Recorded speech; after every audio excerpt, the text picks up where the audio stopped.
Ela era uma mulher muito bela, cheia de vida. Não lhe faltava quase nada em sua vida para que ela fosse verdadeiramente feliz. E ela andava com seu filhinho no colo, de poucos meses de vida. Andava por uma alameda florida, sentindo o sol aquecer-lhe a nuca, ouvindo o cantar dos passarinhos, e assoviava uma bela canção. Quando pensamentos nebulosos começaram a povoar sua mente, e aí ela pensava: não me falta quase nada para ser feliz, mas eu seria verdadeiramente feliz se eu tivesse dinheiro, recursos financeiros. É o que me falta. Sou uma mulher pobre. Apesar de ser pobre, não me falta nada. Ela ia pensando dessa forma. Não me falta nada, mas com dinheiro seria muito melhor. Se eu tivesse dinheiro e um poder aquisitivo melhor, minha vida seria completa.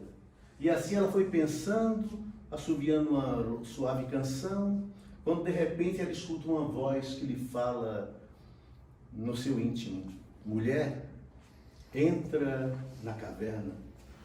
Ela então para, olha para um lado, olha para o outro, não vê caverna alguma, acha que é fruto da sua imaginação e continua seu caminho, pensando ainda na possibilidade de ter dinheiro, um poder aquisitivo melhor para ser feliz. Quando mais uma vez ela escuta a sugestão: mulher, entra na caverna, e ela olha de lado e ela avista uma caverna.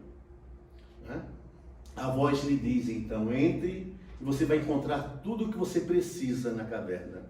Pegue o que você quiser, o mais rápido possível, e saia. Porque em 3 minutos a caverna vai se fechar, para nunca mais voltar a se abrir.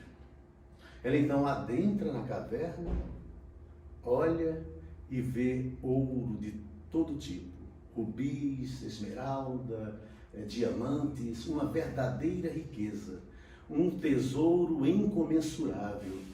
Seus olhos então se arregalam de cobiça, e a voz ainda lhe fala: pegue o que você quiser, cate o que você precisar, porque em 3 minutos a caverna se fecha para nunca mais se abrir. Haja rápido. Ela então começa a pegar tudo que pode, porque o seu desejo vai ser realizado. Só lhe faltava dinheiro, riqueza, e agora ela encontrou. Ela começa a buscar tudo ali dentro da caverna, e para levar o máximo que pode, ela levanta a barra da saia, do vestido, e coloca quanto ouro e rubis, diamantes, esmeraldas ela pode.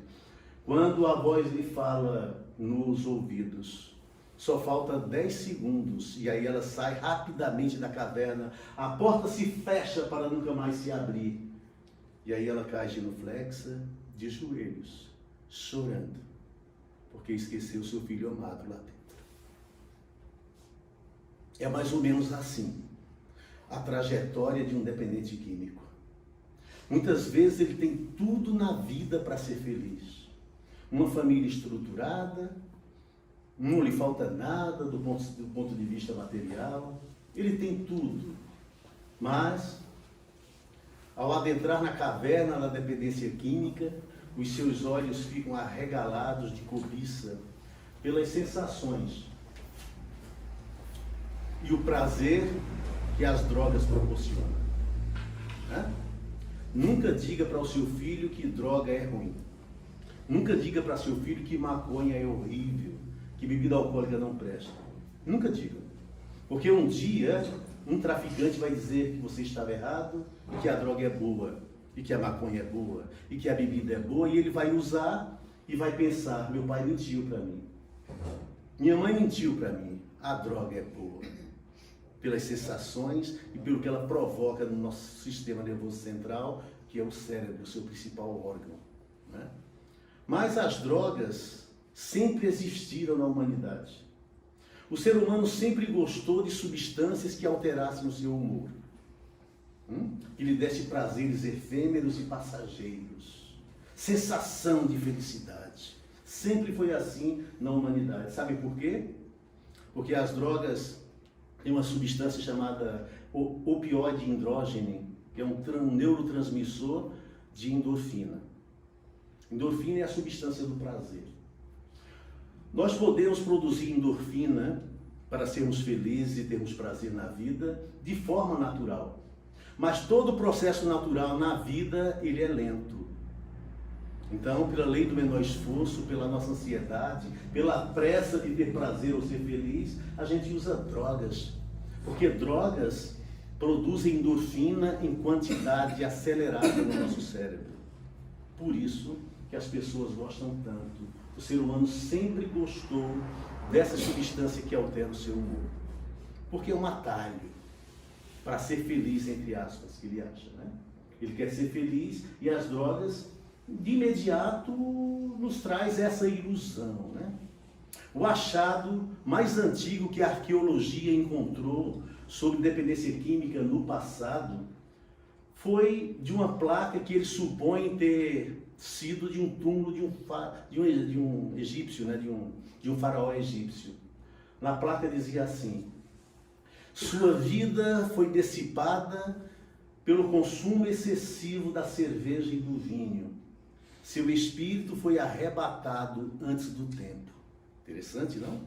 E mais interessante ainda é a coragem da família de ter colocado esta placa no túmulo do faraó. Sua vida foi consumida pelo consumo excessivo da cerveja e do vinho. Seu espírito foi arrebatado antes do tempo, a chamada morte prematura. Por que eu falei da coragem da família? Porque a dependência química, o alcoolismo, são doenças, porque a Organização Mundial de Saúde já estabelece como doença, número 303 do GAD, Código Internacional de Doença, né? Mas é a doença que todos escondem. Eu esconder que sou dependente químico é um mecanismo de defesa que faz parte da minha doença emocional. Mas a família também esconde por causa do estigma. Eu estou morto de bêbado na minha casa, estirado lá no sofá, como um porco. Chega um amigo meu, me chama: Adelina, Gesualdo está aí? Minha esposa fala: não, ele não chegou ainda. Esconde a situação. É uma doença que todos escondem. Então eu me admiro da coragem do familiar desse egípcio que colocou na sua tumba esta placa. Mas na própria Bíblia a gente vai encontrar relatos de bebidas, né? Que é a pior das drogas. O que eu falar aqui de droga vale para o álcool, tá? Às vezes eu vejo assim, as pessoas falando álcool e drogas. Como assim álcool e drogas? Eu não estou entendendo. Álcool e drogas? Como se álcool não fosse drogas? Droga? É álcool e outras drogas. Ou então falar somente de drogas incluindo o álcool no meio. Mas não a frase álcool e drogas. Até no CAPES em São Paulo, que é uma instituição do governo que trata de pessoas com dependência química, né? Tem o CAPES álcool e drogas. Como se álcool não fosse droga, né? E o porre mais antigo que a gente encontra na Bíblia, uma pessoa que se embriagou e deu o primeiro vexame familiar da história, está na Bíblia, em Gênesis 20, versículo 19. Em Gênesis 20, capítulo 19, Noé pousa a arca no Monte Ararat, né? Desce e planta uma vinha, produz uvas, faz vinho, se embriaga e dá o primeiro escândalo familiar da história, fica nu. Né? Até Cã, dos seus filhos, zomba dele, foi amaldiçoado, e Sem, que era o filho bonzinho, cobre o pai com uma manta e foi abençoado por Noé. É bíblico isso.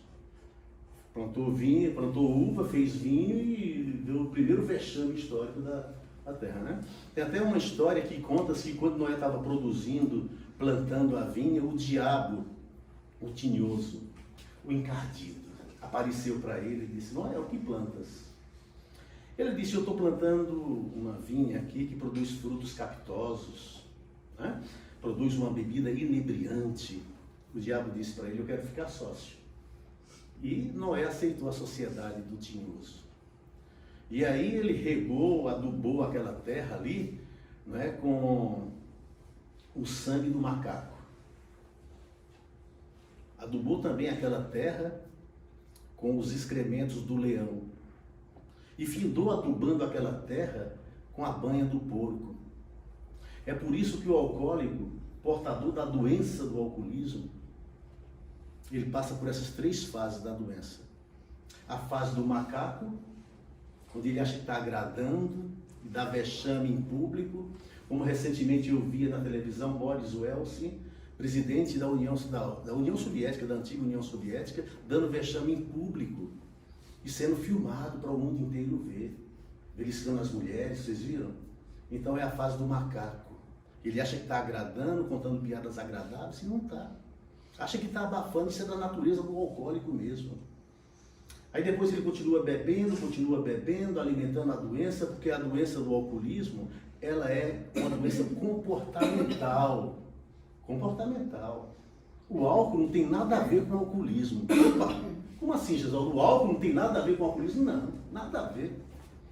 O álcool é só um alimento da minha doença. E tudo que o alimento cresce, fica forte e me mata. Porque é uma doença tríplice, física, mental e espiritual, que conduz à morte prematura. Chamada morte prematura. Pois bem, e se ele não se cuidar, ele continua bebendo, aí chega a fase do leão. Ele fica bravo, valente. Fica muito bravo. Mas só com o pessoal da casa dele. Só com as pessoas que mais amam ele é violento. Ele leva o terror para dentro de casa. Mas dentro do bar, rodeado dos seus amigos, entre aspas, ele é beijado, babado, paga cerveja e bebida para todo mundo, nega de pagar um chocolate para o seu filho. Ele é um terror dentro de casa, mas é um bonachão dentro do bar. Essa é a fase do leão. Mas se ele continuar neste caminho, a doença é progressiva e determinação fatal, que conduz à loucura ou à morte prematura, ele vai chegar à fase do porco, onde ele não toma mais banho, não se cuida mais e vive jogado nas sarjetas da vida. Então Noé deu esse escândalo bíblico, né? E conta a lenda que ele ficou sócio do diabo, e é por isso que as pessoas que bebem passam por essa fase da dependência. Uma vez eu assisti um programa de televisão, vespertino, à tarde, e a entrevistadora, uma grande entrevistadora, ela entrevistava um especialista em dependência química, um tal de Ronaldo Laranjeiras, muito bom. E ela perguntava para ele qual é a doença, a droga mais forte, porque ele havia explicado que de 10 pessoas que bebem, isso é ciência, de 10 pessoas que bebem, uma ou duas desenvolvem a problemática do alcoolismo. De 10 que bebem, uma ou duas desenvolvem a problemática do alcoolismo, se torna alcoólatra. De 10 pessoas que fumam maconha, 4 ou 5 desenvolvem a doença. E de 10 pessoas que cheiram cocaína, 8 ou 9 desenvolvem o vício, por cheirar o pó.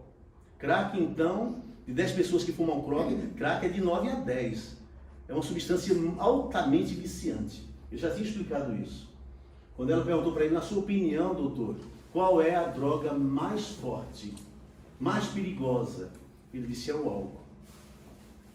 Como assim? Se ela só causa problemas e danos a uma ou duas pessoas que bebem cada 10. Ele olhou para ela assim e disse, Silvia, você tem crack no seu armário em casa guardado? Não, doutor, claro que não. Ah, cocaína. Cocaína você deve ter no seu guarda-roupa lá guardado, não? Não, doutor, não. Maconha. Você não tem maconha lá na sua despensa? Não, doutor. E álcool? Você tem álcool na sua casa? Ah, tem, doutor. É por isso que ele é a mais perigosa. Faz parte de um contexto social. Beber faz parte de um contexto social. A bebida alcoólica ela está na comunidade mais pobre e está no Palácio do Planalto, nos coquetéis que a presidência oferece. O álcool está em tudo. Está no churrasco de fim de semana. Faz parte de um contexto social. Eu me lembro na minha infância lá no Nordeste, que beber lá no Nordeste parece que é cultura. Aquele povo inculto que é, né? Ignorante. Eu sou de lá, mas eu posso dizer com propriedade. Lá os homens bebem com força, com vontade. Parece que faz parte da cultura do Nordeste beber. Eu acompanhei a infância, os pais bebendo cerveja, o filhinho no colo chorava, ele molhava a chupeta na cerveja e colocava na boca da criança. Eu presenciei muito isso. É por isso que o álcool é a droga mais perigosa. É a droga mais perigosa. Porque, meus amados, o jovem ele não entra na cocaína ou no crack primeiro. Muito difícil. Mas naquela cervejinha, naquele chopp que ele toma quando sai da faculdade, que tem sempre aquela lanchonete em frente que serve bebida alcoólica, onde eles se reúnem ali à noite, o fim de semana, toma aquela cervejinha com os amigos, que é normal. Beber é normal no Brasil. Né? Religiosos bebem. Se eles soubessem o quanto é grave beber, mesmo um pouquinho, porque nós somos espírito. E o nosso principal órgão aqui na Terra de manifestação é o cérebro. É o cérebro que eu uso para me manifestar no plano físico. É o cérebro que me coloca cônscio dos meus 5 sentidos. Audição, paladar, visão, não é? É o cérebro. Já é difícil evoluir sóbrio. Já é difícil evoluir cônscio da minha, sabe? Com toda a minha consciência em dia, imagine bebendo. Porque altera o meu humor. Altera. Então, faz parte de uma cultura do Nordeste beber. Dizem até que lá só não bebe o sino, porque está de boca para baixo. Estive morando lá com a minha esposa um tempo, passamos 5 meses lá, né, amor? E aí fiz amizade com o Padre Alto, que era o padre da minha cidade, e abrimos um grupo de alcoólicos anônimos lá. E quase ninguém procurava. Quase ninguém procurava. Porque é muito difícil procurar ajuda nesse sentido. É muito difícil, né, na doutrina espírita fazer reforma íntima. Porque fazer reforma íntima dói. É um processo doloroso. Sócrates chamava de parto, dar à luz, né? Transformar a minha escuridão em luz. Eu vou ter que abdicar de muitas coisas que me dão prazer. É difícil fazer reforma íntima. É muito difícil. Então, é uma cultura que as pessoas têm de beber. Então, o jovem não entra primeiro no crack, na cocaína. Ele bebe primeiro. Porque aí, bebendo, ele quebra a censura interna. E quebrou a censura interna, o que vier é lucro. Se quebrar a censura interna, o que vier é lucro. É por isso que o álcool é uma das drogas mais pesadas que tem, mais perigosa. E não se esqueçam que ela é líquida, né? E o nosso corpo é líquido. E ela tem uma afinidade muito grande com as nossas células. Né? O álcool, quando eu bebo, o meu fígado transforma em acetaldeído. Acetaldeído, ele produz ácido lático. E o ácido lático, ele produz gordura no fígado e no sangue. Por isso que na terceira fase da doença o alcoólatra pega cirrose, hepatite, por causa disso. Então, o uso das drogas, seja ela qual for, é um caminho de ida para a morte. A consciência e um trabalho de recuperação é um trabalho de volta para a vida.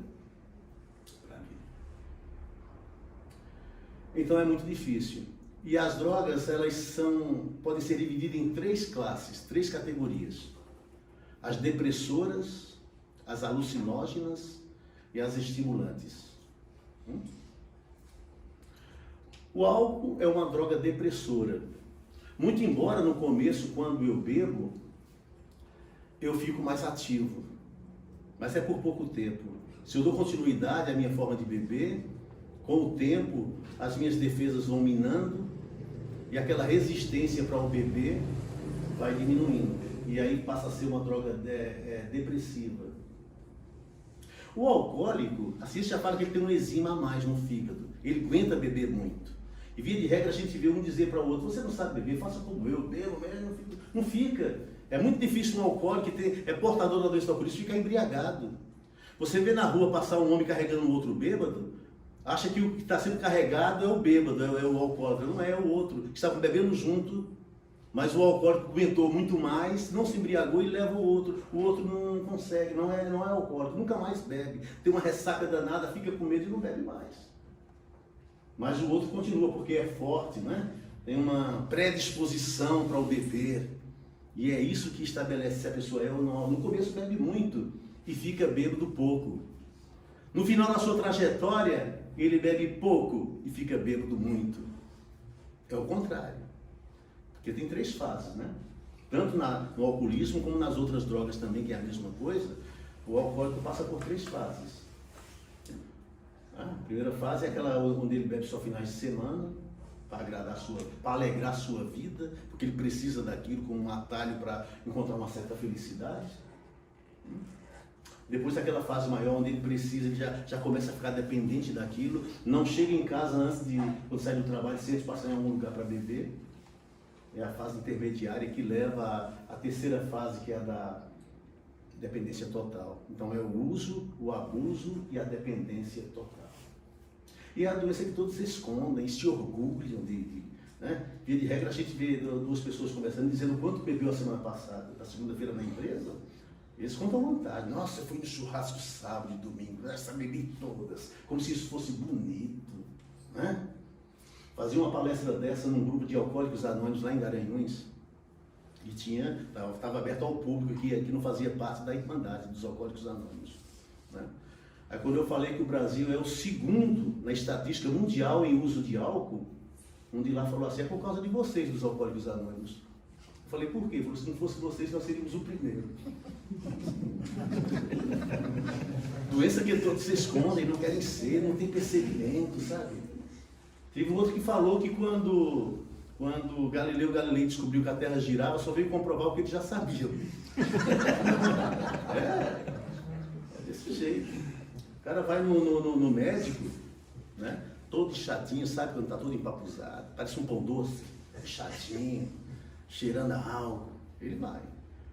Quando chega lá, o médico examina ele e fala, olha, eu não posso te dar um diagnóstico agora, porque faltam alguns exames, mas eu acho que o seu caso é bebida. Ele fala, então eu volto depois, quando o senhor estiver melhor. Esse aqui é o doutor que está. O doutor pergunta para ele, você bebe? Aí ele fala assim,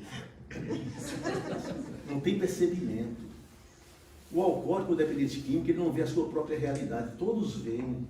Você está cavando sua sepultura em vida, mas ele não vê. Ele não consegue ver. Porque ele está em um estado de consciência alterado. Mesmo que seja um pouquinho, está errado. Mesmo que eu beba só um pouquinho, enquanto religioso, está errado. Altera o meu humor. O que é droga? A palavra já diz, é algo que não está com defeito, não presta, né? Quando o carro quebra, esse carro é uma droga. Essa ferramenta não faz eu trabalhar direito, essa ferramenta é uma droga, não é isso? Na linguagem popular é assim. No holandês antigo, droog, vem de droog, que significa folhas secas. Porque antigamente os remédios eram feitos tudo com folhas secas, as drogas, né? Com folhas secas. Mas hoje a ciência estabeleceu que droga é toda substância capaz de alterar as funções de um organismo vivo, resultando de mudanças fisiológicas ou de comportamento. Qualquer substância capaz de alterar o organismo vivo, resultando de mudanças fisiológicas ou de comportamento, isso é droga. Qualquer coisa que altere o meu humor, que altere as funções do meu organismo físico, é droga. Né? Então tem essas fases aí que a pessoa passa, e quando está na terceira fase, então, é como se fosse um caminho sem volta, né? Como a caverna da dependência química que eu contei a história no começo. É como se a porta estivesse fechada, e mesmo batendo, a porta não consegue se abrir. É difícil. As pessoas não gostam de ficar perto de um bêbado, ele exala um cheiro que ninguém gosta de ficar perto. Quando ele está na fase do porco, então, na terceira fase, ninguém gosta. Tem até a história daquela mulher uma freira, né, que estava dentro do ônibus, e o ônibus tocando viagem, um bêbado entrou. Bem bêbado, bem fedidinho mesmo, e sentou-se do lado da freira. A freira, então, torceu o nariz. Não estava gostando daquela companhia. Aí, de repente, olha para ele e fala assim, olha, moço, não sei se você sabe, mas você vai para o inferno, viu? Ele altamente, na mesma hora ele se levantou e gritou para o motorista, para aí que eu peguei o ônibus errado. Mais ou menos assim.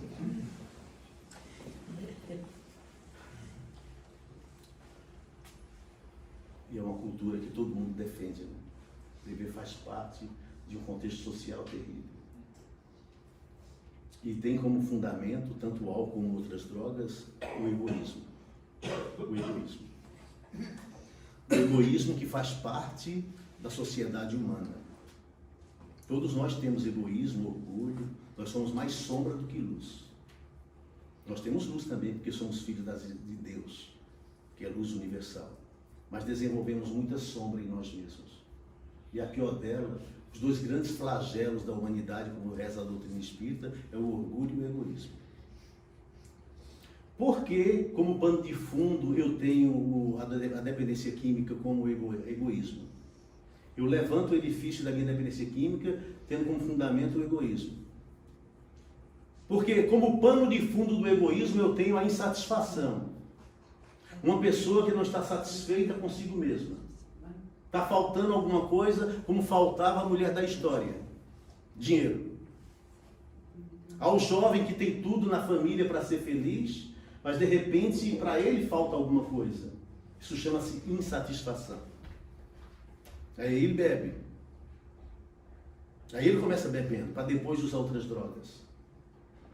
E as sensações que as drogas proporcionam fazem com que ele se veja um ser completo. Aquele ser que era tímido e que ele não gostava daquela timidez, de repente fica versátil e comunicativo. Porque as drogas fazem isso. Aquele ser que era pobre e tinha vergonha da pobreza em que estava, ficava rico.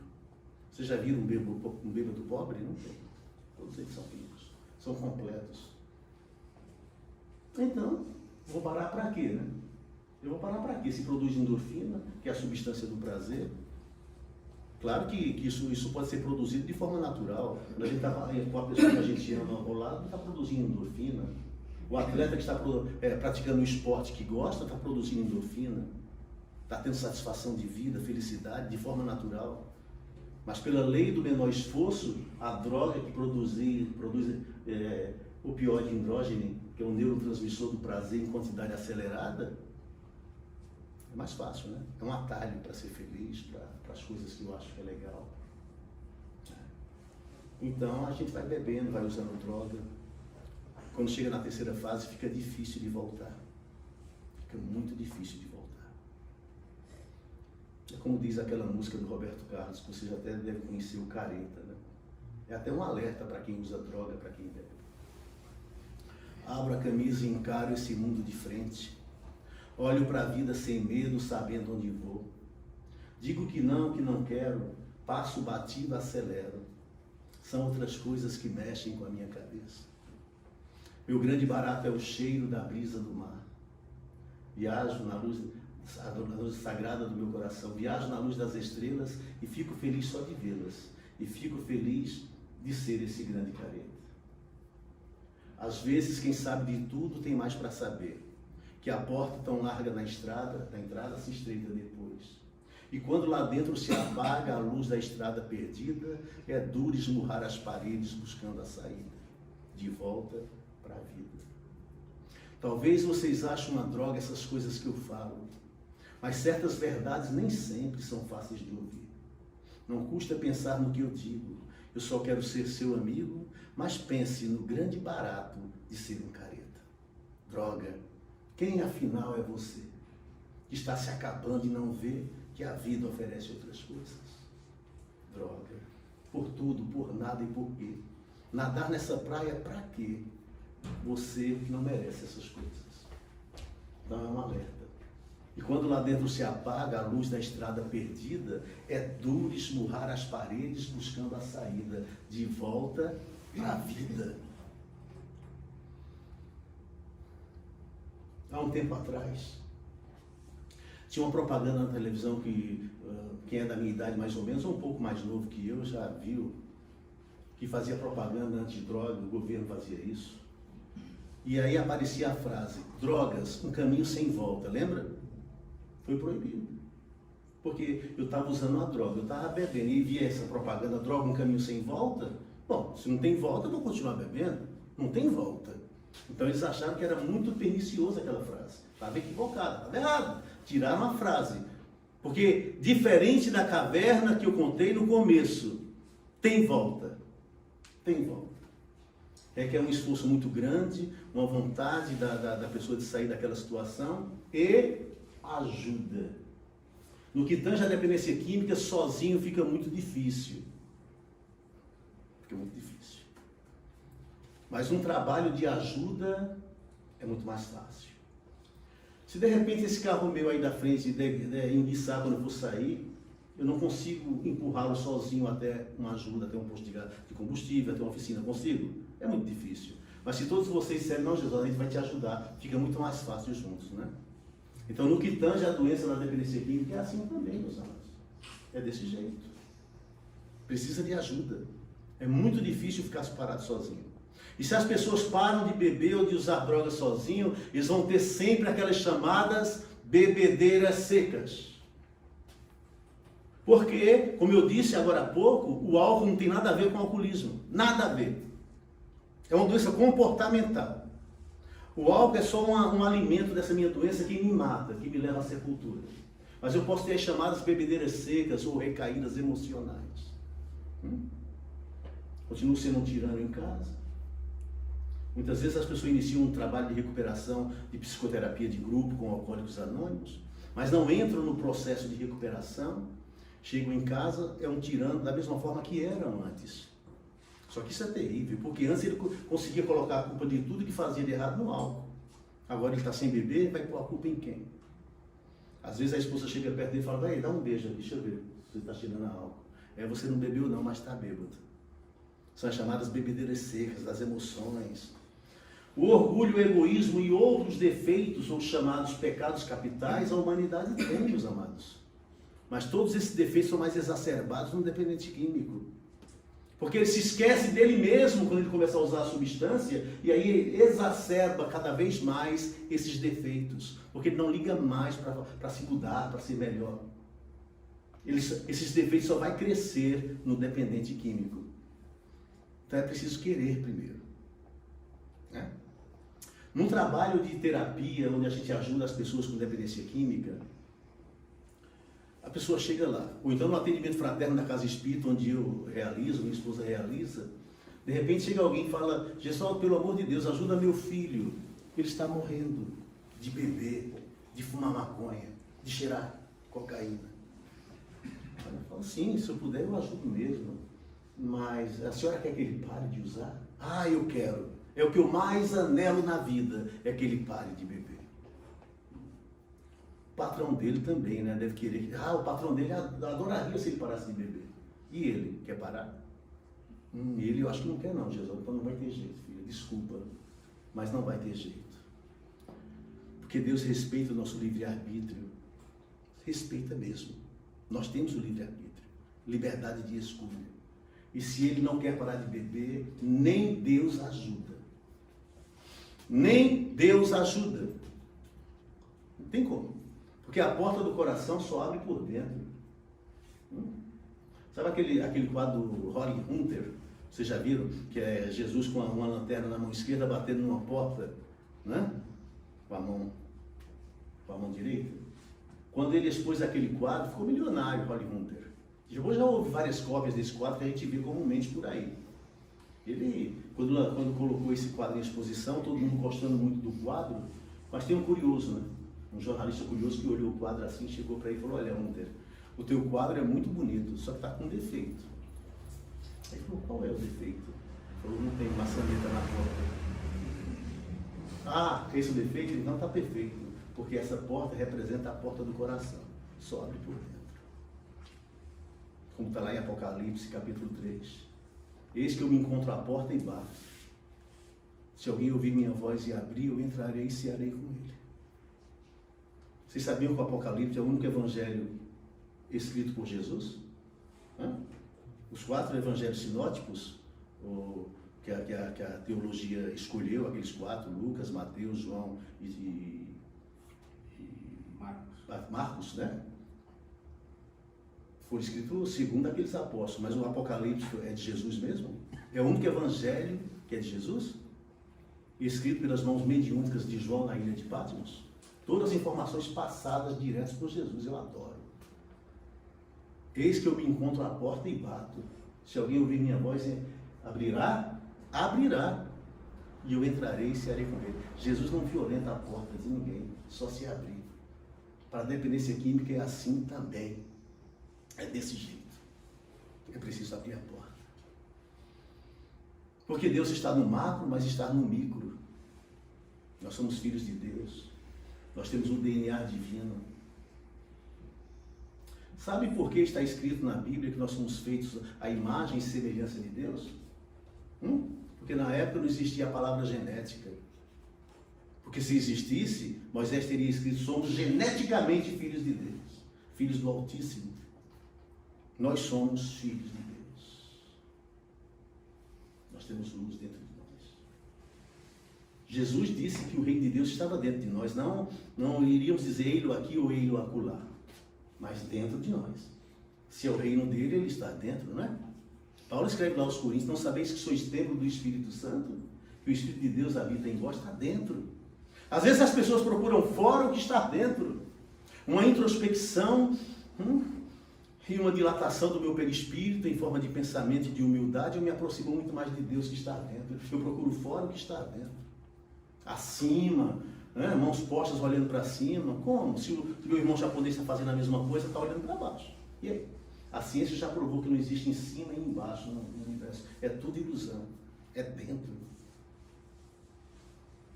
E se a dependência química tem como pano de fundo o egoísmo, porque é uma insatisfação, é preciso combater isso. Não existe um trabalho de recuperação melhor do que os 12 passos aprovados pelas instituições de Minnesota, nos Estados Unidos. Tem. Quando eu chego numa clínica de dependentes químicos que não usam os 12 passos, eu não aprovo. Eu não gosto. Porque somente os 12 passos devolvem à sociedade, à família e a Deus. Porque os 12 passos tomados como uma norma de vida transformam a pessoa numa pessoa íntegra, feliz e útil. O Espiritismo me ensina muito a fazer reforma íntima. Aliás, me fala muito que eu devo fazer reforma íntima, mas não me ensina como. Mas os 12 passos fazem com que eu faça a minha reforma íntima. Encontre esse Deus interior dentro de nós. Quando eu faço palestras em Alcoólicos Anônimos, que a gente chama de temática, eu falo que os 12 passos me ajudam a encontrar Deus que está dentro de mim. O Deus dos Alcoólicos Anônimos é um Deus diferente. É o Deus de dentro. E é esse que tem que dar a força, baseado na minha vontade. Porque o dependente químico ou o alcoólico, que agora o Alcoólicos Anônimos já abrange, já aceita, dependente de qualquer natureza, pode ingressar nos Alcoólicos Anônimos, né? Ele chega numa ambivalência terrível. Ele chega nos Alcoólicos Anônimos porque ele quer parar de beber. E só dá certo se ele chegar, ele querendo parar de beber. Ou de usar droga. Porque se for a mãe que quer, o filho, ele vai ficar lá uma semana e volta a beber, vai recair. Mas se for vontade dele, ele é capaz de sacudir o mundo, como disse Raul Seixas. Se for vontade dele, com a ajuda que ele vai receber, vai dar certo. Ele chega numa ambivalência danada. Ele chega, a ambivalência são duas vontades juntas, né? Diferentes. Ele chega com vontade de parar, por isso que ele chegou, não é? Mas ele também chega com vontade de usar, porque ele é dependente. É uma ambivalência. Que miserável homem eu sou, diz Paulo. O bem que eu quero fazer eu não faço, mas o mal que eu não quero fazer, esse eu faço. Mas se eu faço o mal que eu não quero e não faço o bem que eu desejo, é o pecado que habita em mim que faz isso. Ambivalência. Vontade de parar, vontade de usar. Aí eu digo sempre, qual é a vontade que vai ganhar? Aquela que você alimentar mais. E qual é a vontade de não beber que eu devo alimentar? Frequentando as reuniões assiduamente todos os dias. Todos os dias. Se interne dentro de um grupo. Tem reunião todo dia. Todo dia, Gesaldo? Sim. Mas todo dia? Todo dia. Principalmente no começo. Você não bebe todo dia, danadinho? Bebo, então. Vai ingressar no grupo e ir para a reunião todo dia. Porque é novos hábitos. Você tem que se livrar dos velhos hábitos e os velhos caminhos. E a frequência em reunião é a melhor coisa. Qual era o horário que você mais bebia? À noite, quando eu voltava do trabalho. Pois é, nesse horário que você vai para a reunião. Formatar. O cérebro precisa formatar uma nova rotina. Então você precisa querer. No começo é força de vontade. Você precisa colocar a sua vontade, essa força de ir para a reunião mesmo. Não é fácil. E vai ter a vontade de beber, por isso a força de vontade. Como é que eu alimento a vontade de beber? Não indo para a reunião todo dia e frequentando os velhos hábitos, os velhos caminhos. Eu vou no bar, não vou beber, vou só jogar um sinuquinho. Vai beber. Vai beber porque a doença está nele. Se ele ficar sem beber uma semana é muito. Então vai depender muito da pessoa. Vai depender muito da pessoa. Então eles tiraram a frase o caminho sem volta, porque tem volta se a pessoa quiser. É dentro. É esse Deus interior que vai funcionar. Chico Xavier escreveu uma poesia muito bacana por um espírito chamado João de Deus. É um diálogo entre uma mãe e uma filha. Mas é um diálogo interessantíssimo, onde a filha diz assim: minha mãe, onde está Deus? Ora essa, minha filha, Deus está na luz que brilha pela terra e pelos céus. Permanece na alvorada, no vento que embala os ninhos, no cantar dos passarinhos, na meiga flor orvalhada. Respira na água cantante da fonte que se desata, no luar de leite e prata, está na estrela distante. Está no monte, na serra, onde mais, como explicar-te? Deus está em toda parte, em todo lugar da terra. Minha mãe, como senti-lo, suave, imenso e forte? Será preciso que a morte me conduza ao céu tranquilo? Minha filha, ouve a lição. Guarda a fé com que te falo. Só podemos encontrá-lo no templo do coração. É dentro e não fora. Então, tem saída. Não é um caminho sem volta. Diferente da história da mulher com o bebê, que a porta da caverna se fechou para nunca mais se abrir. Então vai depender da vontade da pessoa. Porque é uma vontade de Deus que se manifesta dentro dela. A vontade da luz. Nós somos um misto de sombra e luz. Não era a minha luz interior que me fazia beber. Não era. Certamente a sombra que eu cultivei durante muito tempo. A minha parte sombria. As minhas imperfeições que me faziam beber. Por isso que a prática dos 12 passos fazem com que eu transforme essa sombra em luz. E, consequentemente, pare de beber, com a ajuda que recebo. Então, não tem caminho sem volta no que tange a dependência química de maneira nenhuma. Dependência química é uma doença catalogada no número 303 do CAD, Código Internacional de Doença, que diz que é uma doença que se manifesta principalmente na maneira incontrolada de beber da vítima, a quem se dá o nome de alcoólatra. Quem é alcoólatra? Uma pessoa cuja maneira de beber causa um crescente e contínuo conflito em qualquer aspecto da sua vida. Então não é a quantidade, é a maneira de beber. Para quem é alcoólico,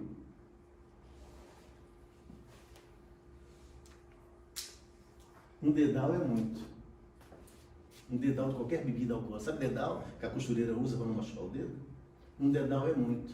Sabe por quê? Se ele for alcoólico, depois de um dedal, um tonel é pouco. Um tonel é pouco. Ele vai despertar um monstro que tem dentro dele, que desperta-se com álcool. Esse monstro chamado alcoólatra é como idólatra, adorador do álcool. Por isso que o nome não é Alcoólatras Anônimos, é Alcoólicos Anônimos. Não tem mais nada de alcoólatra, de adorador de álcool. É alcoólico, portador de uma doença. Não pode beber. Alcoólico não é aquela pessoa que bebe. Alcoólico é aquele que não pode beber, só isso. Assim como o diabético não é aquele que come doce, é o que não pode comer. Então é isso, meus amados. É por isso que dá certo.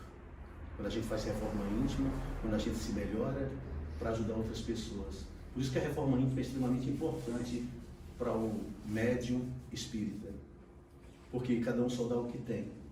Então, se eu faço reforma íntima, eu me melhoro enquanto criatura humana e vou dar o melhor que há em mim. Não tem como eu tentar ajudar uma pessoa se eu estou fazendo aquela coisa também. Mahatma Gandhi, dizem que ele foi procurado por uma mulher outro dia, que disse que Gandhi, o meu filho adora você. Eu queria que você conversasse com ele, que ele come muito doce. Vai provocar um diabetes tipo 2. Eu já falei, mas não adianta. Como ele é teu fã, você é o ídolo dele, conversa com ele um pouquinho, quem sabe ele te ouve. Mahatma Gandhi olha para a mulher assim e fala: dá para você me procurar daqui a 2 meses para eu falar com ele? Ela é estranha, não sabe daquele, ou então, tá bom, espera os 2 meses, leva o menino, aí Mahatma Gandhi se tranca com o menino na biblioteca, conversa com ele por meia hora, o menino sai, prometendo para a mãe que não vai comer tanto doce assim, talvez não vai mais nem comer doce, porque Mahatma Gandhi o convenceu. Ela fica feliz, mas pergunta para Gandhi, por que você não teve essa conversa com ele há 2 meses atrás? Ele disse, porque há 2 meses atrás eu também comia muito doce. A exemplo de Jesus, é preciso tirar a trave primeiro, hipócrita. Tira a trave do seu olho para ajudar a tirar o cisco do olho. É preciso tirar a trave. Reforma íntima é isso. Alcançamos começou com 2 beberrões contumazes, lá nos Estados Unidos. Bill Wilson, corretor da Bolsa de Valores de Nova York, advogado, e Bob, Robert, chamado Dr. Bob, um médico cirurgião. 2 bêbados inveterados, sabe? Predestinados a morrerem bêbados, já vendo porta do inferno, alucinação, delírio e trevas. Mas um descobriu que um ajudando o outro, ficavam parados de beber e eliminavam a compulsão pelo beber destrutivo. E aí começaram a levar essa mensagem para dentro dos hospitais. O Dr. Bob era médico, então tinha um acesso nos hospitais e começou a falar deles, a tirar o cisco do olho dos outros, porque eles já haviam tirado a trave deles. É assim que funciona. Então, dependência química não é um caminho sem volta. Tem volta sim. E eu sou prova viva disso. Não é, amor? E eu tenho visto muito disso.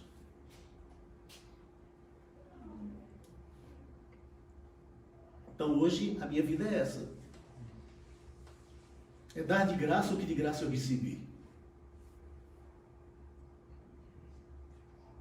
Não é um caminho sem volta. Tem volta. E vida em abundância. Desde que a pessoa queira. Porque se a pessoa não quiser, como eu disse, nem Deus ajuda. A gente precisa seguir o exemplo de Jesus. O ano era 1494. 1494. E Leonardo da Vinci se afasta um pouco da tela em que está pintando. A tela já está quase pronta. Quase pronta. Falta a figura de 2 personagens. Jesus na Santa Ceia e Judas. E ele cobre a tela, porque não tem inspiração para pintar Jesus nem Judas. Aí no dia seguinte, assistindo a missa da Capela Sistina, ele vê no coral da capela um jovem de rara beleza, tendo sua inocência e a sua dignidade no olhar, no semblante. Ele fala, nossa, esse jovem pode ser um modelo para Jesus. E o convida e o jovem vai, serve de modelo para ele. Leonardo da Vinci então pinta a imagem de Jesus, inspirado naquele modelo que ele levou do jovem da Capela Sistina. E agora, como pintar a imagem de Judas? Alguém com um semblante tão pesado, tão carregado de iniquidades, de remorso. Ele não consegue. Ele precisa de um modelo, mas não encontra. Passa 4 anos procurando e não encontra. Agora, em 1498, 4 anos depois, voltando do trabalho à noite, Leonardo da Vinci é abordado por um mendigo que lhe pede esmola. Ele não o reconhece. Ele vê naquela imagem de sofrimento, de angústia, de remorso, talvez de uma vida de iniquidades, o modelo perfeito de Judas. Fala, não, vamos na minha casa, hoje eu te dou dormida e comida. E quero que você me sirva de modelo para eu pintar uma figura que necessito. Ele vai, acompanha o Leonardo da Vinci, ele dorme lá, toma banho, no outro dia ele posa de modelo para Leonardo. Leonardo da Vinci então pinta Judas na Santa Ceia. Ficou bonito. Aquele mendigo então se aproxima, olha a tela e começa a chorar. Leonardo da Vinci pergunta, por que ele está chorando? Ele fala, você não se lembra? Fui eu que servi de modelo para Jesus. E quando eu servi de modelo para Jesus naquela noite, eu falei, como eu gostaria de ser como ele. E você olhou para mim e disse, é simples, siga o exemplo dele. E eu não segui. Eu lamento não ter seguido o exemplo dele como você sugeriu. Em 4 anos, o jovem que serviu de modelo para Jesus foi o mesmo que serviu de modelo para que ele pintasse Judas, com aquele semblante carregado de remorso, de tristeza e de dependência química. Eu termino agradecendo a Deus de amor e bondade por estarmos aprendendo a cada oportunidade. Também ao Mestre Jesus por esse encontro que foi todo coberto de luz. Que Deus nos abençoe. E abençoe vocês por isso, por esses momentos bons. Que a paz e o amor do Cristo fiquem em nossos corações, para que felizes sejamos nesta vida de labor, que em nós desenvolvamos a inteligência e o amor. E que essas 2 asas da inteligência e do amor nos façam seres felizes de encontro ao Criador. Obrigado pela atenção e todos os votos meus é que até o próximo encontro fiquem todos na paz de Deus. Muito obrigado.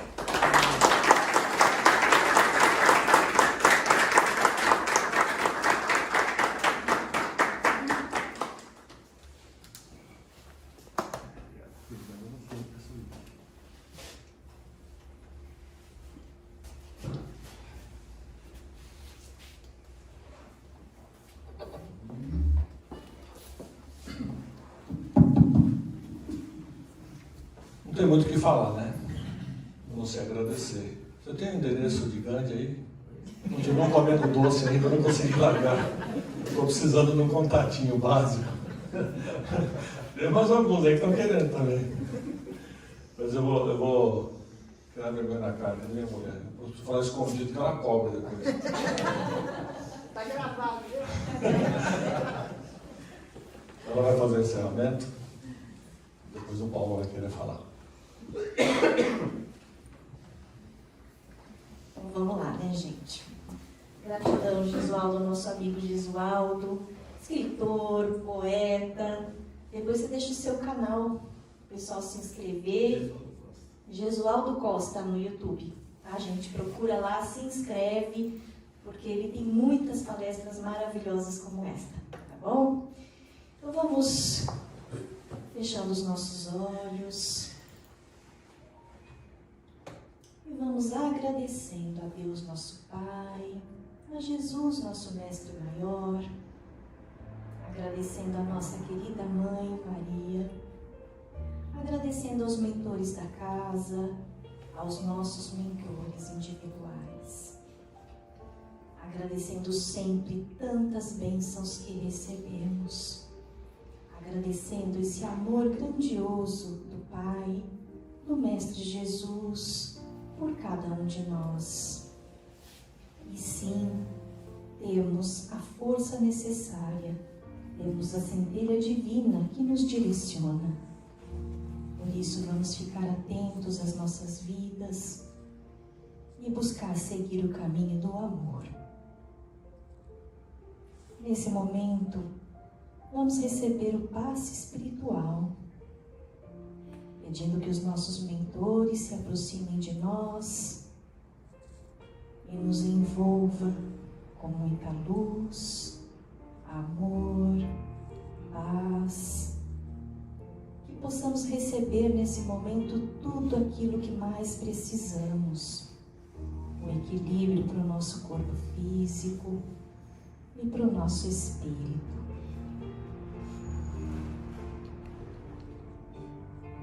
Com o nosso coração cheio de gratidão, vamos pedindo que essa luz que aqui se faz presente a nos envolver possa chegar aos nossos lares, envolvendo nossos familiares, envolvendo cada cantinho da nossa casa, nossas plantinhas, nossos animais. Que possamos levar essa luz para onde formos, os nossos trabalhos, levando essa luz do Mestre Jesus.